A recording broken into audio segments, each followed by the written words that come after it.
আল্লাহ রসুল ডাইন পছন্দ করতেন। যুবক যদি প্যান্ট পরার সময় ডাইন পাও আগে দিতেন, খোলার সময় ডাইন পাও আগে খুলতেন, শার্ট পরার সময় ডাইন হাত আগে দিত, খোলার সময় ডাইন হাত আগে খুলতো, সর্বক্ষেত্রে যদি ডাইন ব্যবহার করত। মা বোনরাও তো ঘর ঝাড়ু দেওয়ার সময় যদি ডাইন ব্যবহার করত, তাহলে কিতাব আমাকে বুঝায় কিয়ামতের দিন আল্লাহ ডাকবে আইনা আসহাব আল ইয়ামিন, ডাইন আলারা কোথায় আসে?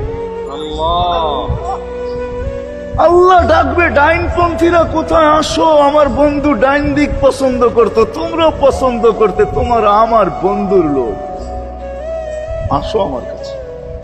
এই জন্য নবীর আদর্শ আলেম ওলামার কাছ থেকে শিখবো তো পাক্কা।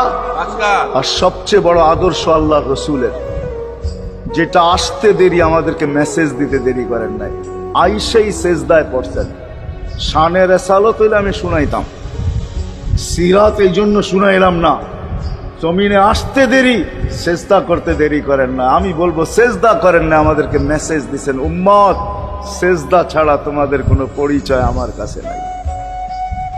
যাওয়ার সময় চিৎকার দিতেছেন আসসালা আসসালা ওয়া মা মালাকাত আইমানুকুম, নামাজ নামাজ নামাজ। অধীনস্থদের সাথে ভালো ব্যবহার করবে, দুইটাই চিৎকার ছিল, আর কোনো চিৎকার ছিল না। বিদায় আল্লাহ রসুলের সবচেয়ে বড় আদর্শ নামাজ, সবচেয়ে বড়